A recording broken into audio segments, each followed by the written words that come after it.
छत्रपती संभाजीनगरमध्ये अतिवृष्टीग्रस्तांच्या खात्यावर रक्कम जमा होण्यास विलंब। आतापर्यंत मंजूर झालेल्या 2175 कोटींपैकी केवळ 900 कोटी वितरित। सरकारने दिवाळीपूर्वी आर्थिक मदतीचं दिलं होतं आश्वासन।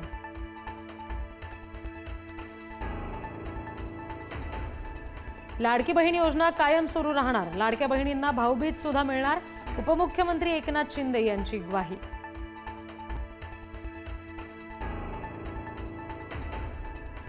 राज ठाकरेच काय, उद्धव ठाकरेंसोबतही आघाडीत लढणार नाही।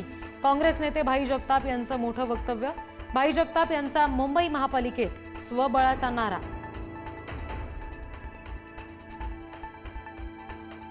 महायुतीच्या आमदारांची दिवाळी प्रत्येकी 5 कोटींचा निधी मिळणार। मात्र 54 नवनिर्वाचित आमदारांनाच निधी मिळणार असल्यानं इतरांमध्ये नाराजी।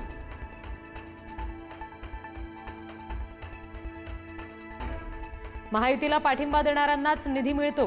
हा विकास निधी नाही, ही लाच आहे। खासदार संजय राऊत यांचा सरकारवर हल्लाबोल।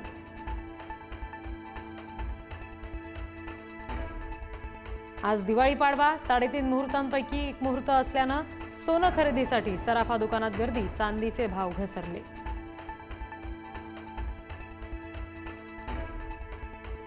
पुण्यातील सारसबागेच्या दिवाळी पहाट कार्यक्रमात गोंधळ। भगव्या टोप्या घातलेल्या तरुणांकडून मारहाण। पोलिसांना जमावाला पांगवण्यात यश। सध्या तणावपूर्ण शांतता। नाशिकच्या पंचवटीत परिसरामध्ये टवाळखोरांचा धुडगूस। पंचवटीतील अवधूतवाडी भागात मध्यधुंद तरुणांकडून वाहनांची तोडफोड।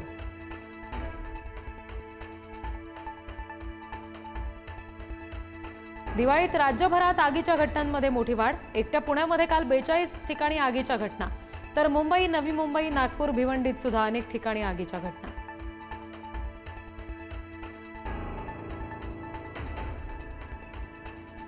वायू प्रदूषणामुळे होत आहेत सगळ्यात जास्त मृत्यू। भारतात रोज 5700 लोक गमावतायत जीव।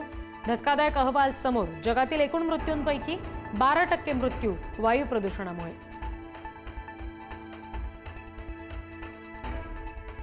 दिल्लीतील हवामान विभागाचा हवेचा निर्देशांक दाखवणारे बोर्ड बंद। दिल्लीतील आजचा सरासरी एअर क्वालिटी इंडेक्स सध्या 342 पर्यंत। सर्व क्षेत्र रेड झोन मध्ये। जालन्यात बंजारा उपोषणकर्ते विजय चव्हाण यांच्या उपोषणाचा आजचा 6वा दिवस। धनगरांपाठोपाठ बंजारा समाज सुद्धा एसटीच्या आरक्षणासाठी आक्रमक। मेळघाटातील मजुरांना 5 महिन्यांपासून मनरेगाचं वेतन नाही। 5 कोटी अडकल्यामुळे दिवाळी अंधारात। पाड्यांमध्ये देखील स्मशान शांतता। वेतन मिळालं नसल्यामुळे मजुरांचं स्थलांतरण। कोल्हापुरात दरवर्षी दिवाळी पाडव्यानिमित्त म्हैस पळवणे आणि सौंदर्य स्पर्धा आयोजित। स्पर्धेत अनेक पशुपालक शेतकरी सहभागी। म्हशीच्या पाठीवर वेगवेगळे संदेश सुद्धा लिहिले गेले। नांदणी इथल्या माधुरी हत्ती संदर्भात आज हाय पॉवर कमिटीकडे सुनावणी होणार। माधुरीला परत आणण्याचे सर्व प्रयत्न सुरू। संध्याकाळी होणाऱ्या सुनावणीकडे लक्ष।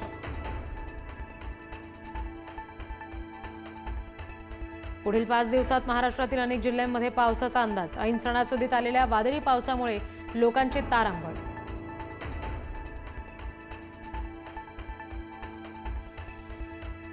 अमेरिकेचे राष्ट्राध्यक्ष डोनाल्ड ट्रम्प यांच्याकडून व्हाईट हाऊसमध्ये दिवाळी साजरी। मोदी हे महान व्यक्ती आणि मित्र आहेत, डोनाल्ड ट्रम्प यांचं वक्तव्य।